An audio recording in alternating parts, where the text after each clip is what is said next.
Hello students, as you all know that इस chapter का जो सेकेंड पार्ट है वो ऑलरेडी चैनल पर आ गया है. Due to some technical issue I was not able to upload its first part that now. So now I am uploading its first part. So देखो, चैप्टर 9 है ग्रेविटेशन. ग्रेविटेशन क्या होता है आप सबको पता है. अर्थ जो है एक फोर्स से सब चीज़ों को अपने पास खींचती है. ठीक है, उस फोर्स को बोलते हैं ग्रेविटेशनल फोर्स. ठीक है, और इस फिनोमेना को बोलते हैं ग्रेविटेशन. तो देखो, in chapter 8 and 9 we have learned about the motion of objects and force as the cause of motion. हमने 8th और 9th चैप्टर में पढ़ा है कि कोई भी ऑब्जेक्ट है, ठीक है, उसका जो मोशन है या फिर फोर्स है वही उस मोशन का कॉज होता है. मतलब कि हमने पढ़ा है चैप्टर नंबर 8 में एंड 9 में कि कोई भी ऑब्जेक्ट है उसका जो मोशन होगा, ठीक है, उसके कॉज क्या क्या होंगे. उस ऑब्जेक्ट का मोशन ऑफ ऑब्जेक्ट और फोर्स. ठीक है, ये दो चीज़ हमने पढ़ी है पहले ही. अब है we have learn that a force is needed to change the speed और डायरेक्शन ऑफ एन ऑब्जेक्ट. ठीक है, हमें पता है किसी भी ऑब्जेक्ट का अगर हमें मोशन स्पीड या फिर डायरेक्शन चेंज करनी है तो हमें एक फोर्स चाहिए. फोर्स को हम यूज़ कर सकते हैं किसी भी ऑब्जेक्ट की स्पीड चेंज करने के लिए एंड डायरेक्शन चेंज करने के लिए. ठीक है, we always observe that an object drop from a height always falls towards the earth. हमें पता है कि कोई भी ऑब्जेक्ट जब एक हाइट से गिरती है, ठीक है, कोई भी ऑब्जेक्ट जब एक हाइट से गिरती है वो अर्थ की तरफ गिरती है. ठीक है, ज़मीन की तरफ गिरेगी. We know that all the planets go around the sun. हमें पता है सन के चारों तरफ ही सारे प्लैनेट्स घूमते हैं. The moon goes around the earth. Moon किसके चारों तरफ घूमता है? अर्थ के चारों तरफ. In all these cases there must be some force acting on the objects. इन सब केसेस में क्या है कि एक फोर्स है जो उन ऑब्जेक्ट्स पे काम कर रही है, लग रही है. ठीक है, Isaac Newton could grasp that the same force is responsible for all these. Isaac Newton ने बताया कि इन सब के लिए एक सेम ही फोर्स लग रही है. मतलब सब चीज़ों के लिए अलग अलग फोर्स नहीं, एक ही फोर्स लग रही है और उस फोर्स को बोलते हैं ग्रेविटेशनल फोर्स. क्या बोलेंगे? Gravitational force. इसके बाद है in this chapter we shall learn about the gravitation and universal law of gravitation. इस चैप्टर में हम ग्रेविटेशन पढ़ेंगे, यूनिवर्सल लॉ ऑफ ग्रेविटेशन पढ़ेंगे. We shall discuss the motion of objects under the influence of gravitational force on earth. हम और क्या पढ़ेंगे कि ग्रेविटेशनल फोर्स के इन्फ्लुएंस के अंडर ऑब्जेक्ट्स का मोशन कैसा हो जाता है. We shall study how the weight of a body varies from place to place. हम पढ़ेंगे किसी भी ऑब्जेक्ट है उसका वेट जो है एक जगह से दूसरे जगह कैसे वेरी करता है. ठीक है, हम ये भी पढ़ेंगे conditions for objects to float in liquids. Liquids में फ्लोट करने के लिए क्या क्या कंडीशंस किसी ऑब्जेक्ट को चाहिए. ठीक है, इसके बाद हमारा नेक्स्ट टॉपिक है ग्रेविटेशन. नेक्स्ट टॉपिक है हमारा gravitation.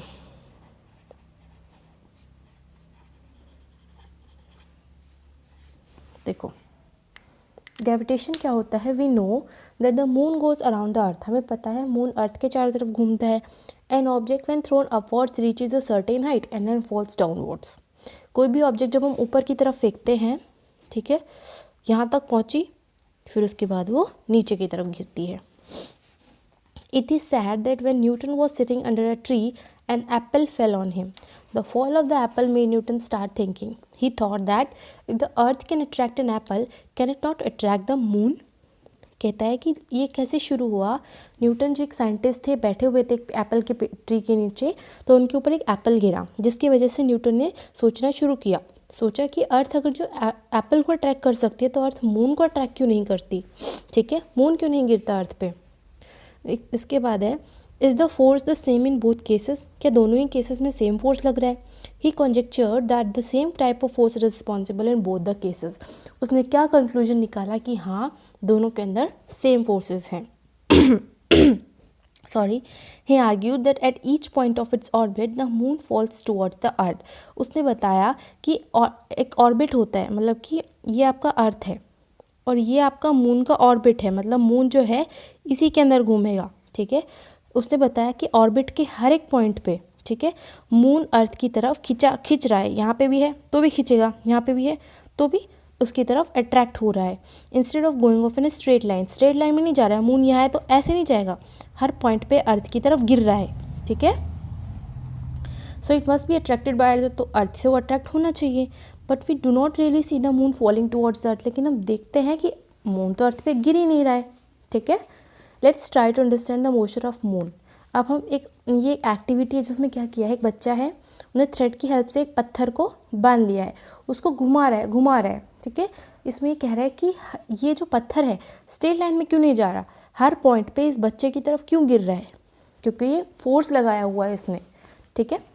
Before the thread is release the stone moves in a circular path with a certain speed and changes direction at every point. जब तक कि ये थ्रेड, जब तक बच्चा ये छोड़ता नहीं है, तो जो स्टोन है एक सर्कुलर पाथ में घूम रहा है, ठीक है, और एक सर्टेन स्पीड से घूम रहा है और हर पॉइंट पे अपनी डायरेक्शन को चेंज कर रहा है। इस पॉइंट पे इस पत्थर की डायरेक्शन क्या है, ये है, लेकिन उसने अपनी डायरेक्शन ये कर दी, चेंज कर दी ना। इस पॉइंट पे इस पत्थर की डायरेक्शन ये होनी चाहिए, लेकिन उसने ऐसे कर ली, ठीक है, हर पॉइंट पे उसने चेंज की है, ठीक है।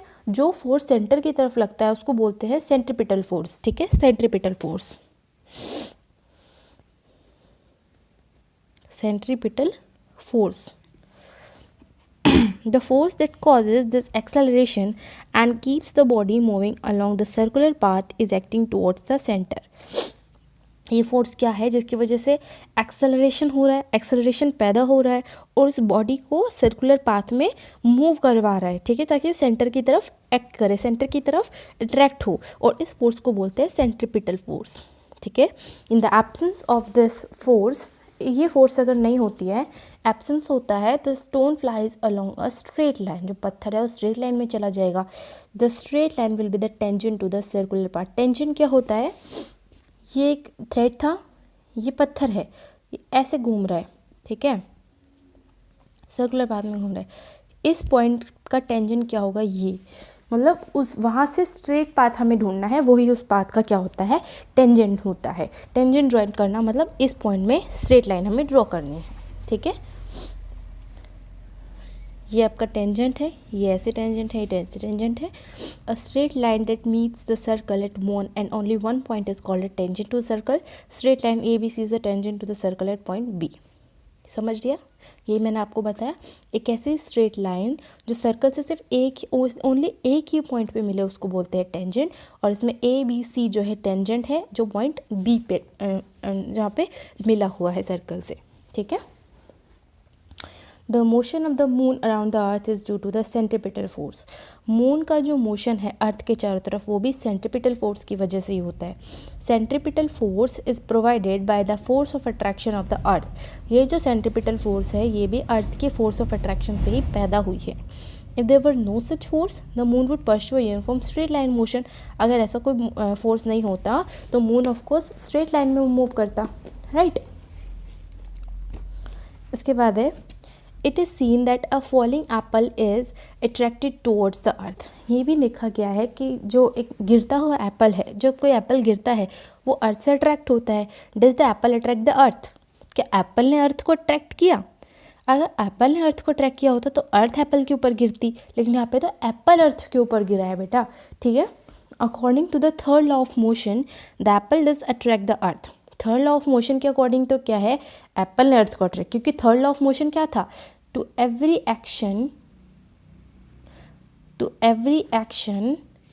There is an equal and opposite reaction. मतलब अगर जो अर्थ हमारे एप्पल को खींच रही है तो सिमिलरली एप्पल भी हमारे अर्थ को खींचेगा, ये थर्ड लॉ बोलता है, ठीक है। But according to the second law of motion for a given force acceleration is inversely proportional to mass of an object. लेकिन सेकेंड लॉ क्या बोलता है, जो एक्सेलरेशन है वो मास के इन्वर्सली प्रोपोर्शनल है। मतलब अगर मास ज़्यादा होगा तो एक्सेलरेशन कम होगा। The mass of an apple is negligibly small compare to that of the earth. जो एप्पल का मास है अर्थ के कंपैरिजन में बहुत कम है, ठीक है। तो इसलिए हम नहीं देखते कि अर्थ हिल रही है, अर्थ को हम एप्पल के पास आते नहीं देखते। क्यों? क्योंकि अर्थ का मास बहुत ज़्यादा है, अर्थ मूव नहीं कर सकती है। Extend the same argument for why the earth does not move towards the moon. यही सेम आर्ग्यूमेंट हम लगा सकते हैं कि अर्थ मून की तरफ क्यों नहीं गिरती है, क्योंकि अर्थ का मास मून से ज़्यादा है, ठीक है। In our solar system all the planets go around the sun, सारे प्लैनेट सन के चारों तरफ घूमते हैं. By arguing the same way we can say that there exist a force between the sun and the planet. हम बोल सकते हैं कि एक फोर्स है जो सन और प्लैनेट्स के बीच में है. ठीक है. From the above facts Newton concluded that not only does the earth attracts an apple and the moon but all objects in the universe attract each other. In fact से पता चलता है, न्यूटन ने कंक्लूड किया कि सिर्फ अर्थ या Apple या मून यही एक दूसरे को नहीं, बल्कि यूनिवर्स के अंदर जितने भी ऑब्जेक्ट्स हैं सब एक दूसरे को अट्रैक्ट करते हैं. This force of attraction between objects is called the gravitational force. और ये जो फोर्स ऑफ अट्रैक्शन है सारे ऑब्जेक्ट्स के बीच में, इसको बोलते हैं ग्रेविटेशनल फोर्स. ठीक है. इसके बाद आता है हमारा यूनिवर्सल लॉ ऑफ ग्रेविटेशन. क्या आता है? Universal law of gravitation. देखो ये बहुत इंपॉर्टेंट टॉपिक है. Universal law of gravitation. Every object in the universe attracts every other object with a force which is proportional to the product of their mass and inversely proportional to the square of the distance between them. यहाँ पे उसने दो fact बता दिए. इस universe के अंदर जितने भी ऑब्जेक्ट्स हैं इस यूनिवर्स के अंदर जितने भी ऑब्जेक्ट्स हैं एक फोर्स से अट्रैक्ट कर रहे हैं, और वो जो फोर्स है दोनों ऑब्जेक्ट्स के, मैं इनको आपको अच्छे से बताती हूँ. देखो जैसे इसका डेरिवेशन देखो आप. कोई ऑब्जेक्ट है जिसका मास है m1, ये कोई ऑब्जेक्ट है जिसका मास है m2. ठीक है. ये दोनों के बीच का डिस्टेंस है r. ठीक है, r. तो हमारे पास दो फैक्ट्स हैं. फोर्स जो होता है ना दोनों ऑब्जेक्ट्स के मास के प्रोडक्ट के डायरेक्टली प्रोपोर्शनल होता है. मास का product m1 into m2, m1 dot m2 भी लिख सकते हो. Equation number 1, sorry directly proportional है. ठीक है. अब हमें पता चला डिस्टेंस के स्क्वायर के इन्वर्सली प्रोपोर्शनल है. डिस्टेंस कितना है दोनों के बीच का? r. f inversely proportional to distance का स्क्वायर. इक्वेशन नंबर तो 2. ठीक है. अब हम क्या करेंगे, दोनों इक्वेशन को कर देंगे combine. On combining equation 1 and equation 2, f proportional to m1 m2 upon r square. ठीक है. या फिर सॉरी कैपिटल R लेंगे क्योंकि ये डिस्टेंस हमारे कैपिटल में था ना, कैपिटल R. अब देखो इस प्रोपोर्शनलिटी का साइन हटाने के लिए हम यहाँ पे एक कांस्टेंट वैल्यू रखते हैं.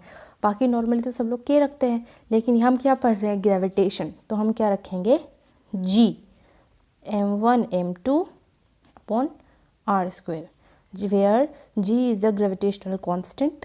ठीक है. m1 is the mass of object 1, mass of object 2 and r is the distance between the two objects.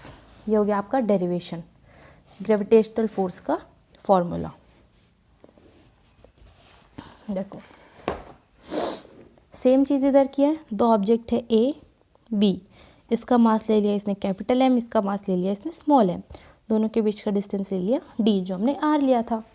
सबसे पहले तो डायरेक्टली प्रोपोर्शनल किया m इंटू एम के, फिर 1 अपॉन डिस्टेंस स्क्वायर के. दोनों को जब कंबाइन किया तो ग्रेविटेशनल कांस्टेंट यहाँ पे कांस्टेंट रख दिया. इसको बोलेंगे यूनिवर्सल ग्रेविटेशनल कांस्टेंट. ठीक है. अगर हम यहाँ से ग्रेविटेशनल कांस्टेंट की वैल्यू निकालें तो कैसे हो जाएगी, सिर्फ हमें f को इधर लाना है, g को उधर ले जाना है. g is f distance square upon m1 into m2. ठीक है. तो देखो फोर्स की वैल्यू क्या होती है, सही यूनिट न्यूटन, डिस्टेंस है मीटर स्क्वायर क्योंकि इसका स्क्वायर है, माँ m1 kg इंटू kg. तो ये क्या आ जाएगा, kg स्क्वायर आ जाएगा. ठीक है. तो न्यूटन मीटर स्क्वायर पर kg स्क्वायर ये वैल्यू है. ऐसा ही वैल्यू है आपकी यूनिवर्सल ग्रेविटेशनल कांस्टेंट की. जब इसकी वैल्यू आप निकालोगे ग्रेविटेशनल कांस्टेंट की, तो जी की वैल्यू अप्रॉक्स मारी जाती है 6.673 इंटू 10⁻⁻11 न्यूटन मीटर स्क्वायर पर kg स्क्वायर. ये होती है जी की वैल्यू. ठीक है. इसके बाद है we know that there exist a force of attraction between any two objects. हमें पता है कि हर दो ऑब्जेक्ट्स के बीच में फोर्स होता है. Compute the value of this force between you and your friend sitting close by. अब हम इन फोर्स को वैल्यू को क्या करेंगे, कंप्यूट करेंगे. ठीक है। तो देखो यहाँ पे एक न्यूमेरिकल है,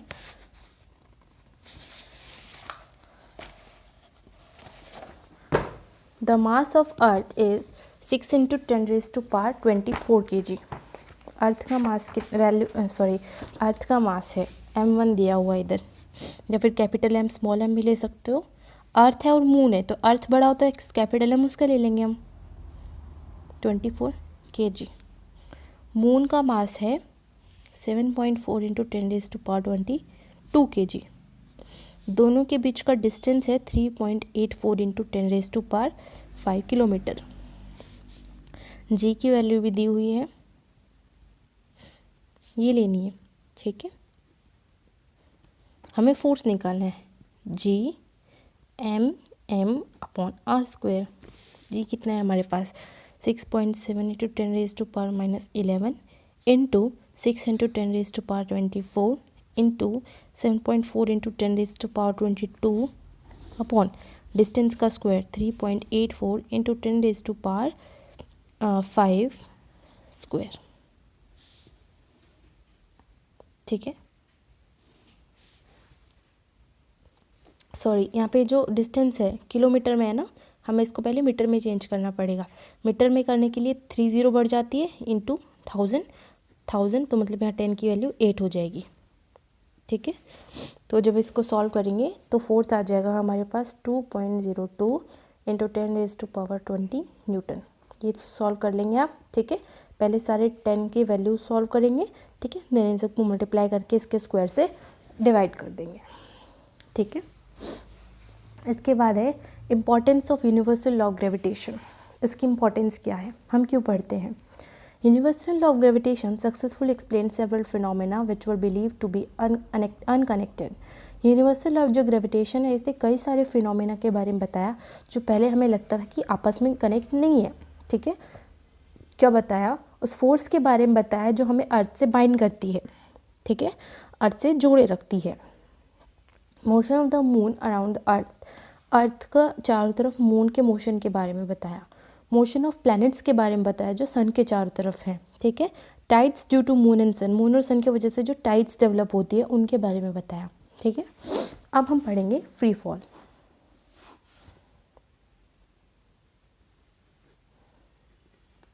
फ्री फॉल एक वो फिनोमेना होता है जिसमें हम कोई वेलोसिटी नहीं देते, ठीक है। स्टार्टिंग वेलोसिटी कुछ नहीं होती है, 0 से स्टार्ट होती है, ठीक है, फिर भी वो गिरता है। एक एक्टिविटी दी है, कोई स्टोन है, इसको हमने ऊपर की तरफ फेंका, जब वो नीचे आता है, क्यों आता है, क्योंकि एक ऐसा पॉइंट आता है जब उसकी वेलोसिटी 0 हो जाती है और ऊपर नहीं जा सकता। 0 वेलोसिटी से जब कोई ऑब्जेक्ट गिरती है तो उसको बोलते हैं फ्री फॉल, ठीक है। देखो, we have learn that the earth attracts objects towards it. हमने देखा है कि जो अर्थ है ऑब्जेक्ट्स को अपनी तरफ खींचती है। This is due to the gravitational force, gravitational force की वजह से होता है। Whenever objects fall toward the earth under this force alone, we say that the objects are in free fall. जब भी कोई ऑब्जेक्ट्स अर्थ की तरफ गिरती है सिर्फ इसी फोर्स की वजह से, तो हम कह सकते हैं कि ऑब्जेक्ट्स फ्री फॉल में हैं। Is there any change in the velocity of falling objects, क्या इन फॉलिंग ऑब्जेक्ट्स की वेलोसिटी में कोई चेंज होता है। While falling, there is no change in the direction of motion of the objects. गिरते टाइम इनकी डायरेक्शन ऑफ मोशन में कोई चेंज नहीं होता है, लेकिन जब अर्थ इन्हें अट्रैक्ट करती है, ठीक है, उनकी वेलोसिटी के मैग्नीट्यूड में चेंज आता है। Any change in velocity involves acceleration. Velocity में कोई अगर चेंज आता है तो वो क्या होता है, एक्सेलरेशन होता है। Acceleration is what, change in velocity upon time. अगर वेलोसिटी चेंज हो रही है तो डेफिनेटली वहाँ पे एक्सेलरेशन आएगा। Whenever an object falls on earth, जब भी कोई ऑब्जेक्ट अर्थ पे गिरती है एक एक्सेलरेशन इन्वॉल्व होता है, और ये जो एक्सेलरेशन होता है किसकी वजह से होता है, अर्थ की ग्रेविटेशनल फोर्स की वजह से होता है, ठीक है। Therefore, this acceleration is called the acceleration due to the gravitational force of the earth. इसलिए जो एक्सेलरेशन है ये acceleration due to gravitational force की वजह से होता है, ठीक है। और इसको क्या बोल सकते हो आप, एक्सेलरेशन ड्यू टू ग्रेविटी। इसको आप स्मॉल जी से भी लिख सकते हो, जिसकी वैल्यू होती है 9.8 मीटर पर सेकेंड स्क्वायर, ठीक है। तो देखो, we know that from second law of motion force क्या होता है, product of mass and acceleration, ठीक है। अगर हम कोई भी स्टोन है उसका मास स्मॉल m ले लें, ठीक है, we already know that there is acceleration involve in falling objects due to gravitational force, और इसको हम g से लिखते हैं। तो फोर्स क्या हो जाएगा, फोर्स हमें पता है मास इंटू एक्सेलरेशन होता है, लेकिन m तो हमने ले लिया मास, एक्सेलरेशन इधर क्या है g, तो फोर्स की वैल्यू क्या हो जाती है mg, ठीक है। तो देखो हमने एक फोर्स की वैल्यू निकाली थी g m upon r square, दूसरे फोर्स की वैल्यू आ गई mg। अब हम क्या करेंगे, दोनों वैल्यू को कंप्यूट कर देंगे। दोनों जब फोर्स दोनों इक्वल है तो ये दोनों वैल्यू भी आपस में इक्वल होंगी। mg is what, g m upon r square, ये कैंसिल हो जाएगा, g की वैल्यू क्या आ जाएगी, g m upon r square, small g की ये वैल्यू आ जाएगी। अब जहाँ पे m क्या है, मास ऑफ अर्थ, d है distance between object and earth, ठीक है।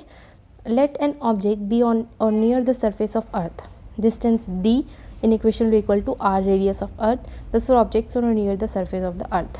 मतलब देखो इसमें कुछ भी नहीं है, सिर्फ यही है, कोई भी ऑब्जेक्ट है जो सिर्फ हमने अर्थ के सरफेस पे रख दी, तो वहाँ पे डिस्टेंस d क्या होगा, अर्थ के रेडियस के इक्वल हो जाएगा, ठीक है। तो उसके लिए भी सेम ही फॉर्मूला, यही सेम g की वैल्यू आ जाएगी, सिर्फ d की जगह आप r लिख देंगे, r क्या है radius.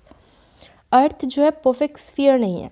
As the radius of earth increase from poles to the equator, value of g becomes greater at the poles and equator. मतलब अर्थ स्फीयर नहीं है, रेडियस जो है पोल से इक्वेटर की तरफ बढ़ती जाती है, तो जी की वैल्यू भी पोल्स पे मैक्सिमम होगी, इक्वेटर पे कम होती जाती है। For most calculations we can take g to be more or less constant or near the earth. Earth के पास में हम जी को ज़्यादा मतलब कांस्टेंट ले सकते हैं, but for objects far from the earth, कोई ऑब्जेक्ट्स अर्थ से दूर है, ठीक है, acceleration due to gravitational force, उसको हम इक्वेशन 9.7 से दिखाएंगे। वेयर इज इक्वेशन 9.7, इससे जो दूर है उनके लिए। अब हम क्या करेंगे, जी की वैल्यू निकालेंगे। मैंने आपको बताया था जी की वैल्यू 9.8 इंटू 9.8 मीटर पर सेकेंड स्क्वायर होती है, ठीक है। देखो to calculate the value of g we should put the value of g m and r in equation 9.9। g क्या था, g m upon r square, ठीक है। ये चाहिए और ये चाहिए, ये इसका तो पता ही है हमें 6.7 इंटू 10⁻⁻11। मास अर्थ का कितना होता है 6 इंटू 10⁻24, डिस्टेंस कितना होता है 6.4 इंटू 10⁻6 इसका स्क्वायर। पूरी को जब सॉल्व करेंगे तो आएगा 9.8 मीटर पर सेकेंड स्क्वायर, ठीक है। देखो अब एक लास्ट टॉपिक है इस चैप्टर का, सॉरी इस वीडियो का, motion of objects under the influence of gravitational force on the earth. Earth के ऊपर ग्रेविटेशनल फोर्स की वजह से जो ऑब्जेक्ट्स पे इन्फ्लुएंस पड़ता है वो पढ़ेंगे अपन। यहाँ पे एक एक्टिविटी है, मेनली यहाँ पे 3 इक्वेशंस के बारे में पढ़ना है हमें। We know that an object experience acceleration during free fall, हमें पता है फ्री फॉल के टाइम पे एक्सेलरेशन लगता है। ये जो acceleration experience by an force is independent of its mass, mass के इंडिपेंडेंट मास पे डिपेंड नहीं करता। This means that all the objects hollow solid big small same rate से गिरने चाहिए, ठीक है। According to story Galileo drop different objects from top of a leaning tower of Pisa in Italy to prove the same. इसी को prove करने के लिए गैलीलियो ने लीनिंग टावर ऑफ पीसा के अंदर इटली में बहुत सारी चीज़ों को गिराया यहाँ से।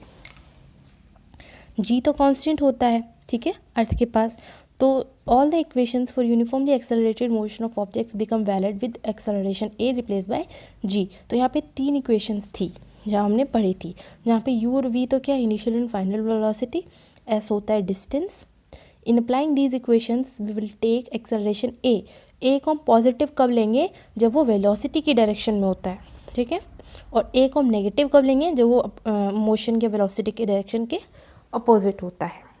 इसके बाद हमारे यहाँ पे 2 न्यूमेरिकल हैं, एक मैं आपको बता देती हूँ, ये वाला, इससे पहले वाला इजी है, आप कर लेना। देखो ये वाला, ये भी वैसे बहुत इजी है। An object is thrown vertically upwards, ऊपर की तरफ फेंका है हमने, ठीक है, and rise to a height of 10 metre, distance कितना है 10 metre. Calculate the velocity with which the object was thrown upwards, हमें यू बताना है, यू कितना था।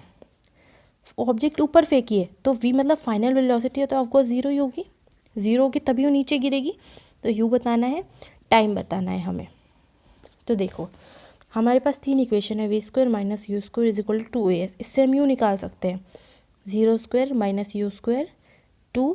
इसके लिए हमें क्या निकालना पड़ेगा, acceleration. Acceleration is what, g, acceleration due to gravity. g क्या होगा, 9.8 मीटर पर सेकेंड स्क्वायर। अब देखो ऊपर की तरफ फेंकी है तो इसको माइनस मिलेंगे, माइनस 9.8 इंटू 10 मीटर। ठीक है, इसका जब सॉल्व करोगे तो आएगी 196 अंडर रूट में, तो u आ जाएगा। ये किसका स्क्वायर होता है, 14 मीटर पर सेकेंड। ठीक है, इसके बाद हमें क्या निकालना है, टाइम। तो v इज इक्वल टू, ये फर्स्ट पार्ट था, ये सेकेंड पार्ट है, u प्लस 80। v कितना है हमारे पास 0, u is 14 plus a is what, minus 9.8 at time is हमें निकालना है। ठीक है, तो देखो 14 माइनस 9.8 इंटू टाइम, जब टाइम निकालोगे तो आएगा 1.43 सेकेंड। दोनों पार्ट हमने करवा दिए। ठीक है, ए और बी। इसके बाद जो नेक्स्ट टॉपिक रहेंगे हमारे, मास, वेट, थ्रस्ट, प्रेशर। जो सेकेंड पार्ट हमने ऑलरेडी अपलोड कर दिया है। ठीक है, इसके बाद हमारे मेन टॉपिक्स बचते हैं बायन्सी एंड आर्किमिडीज प्रिंसिपल, जो हम लास्ट पार्ट में कवर करेंगे। ठीक है, till then thank you very much. If you like my video, subscribe my channel and like it. Thank you.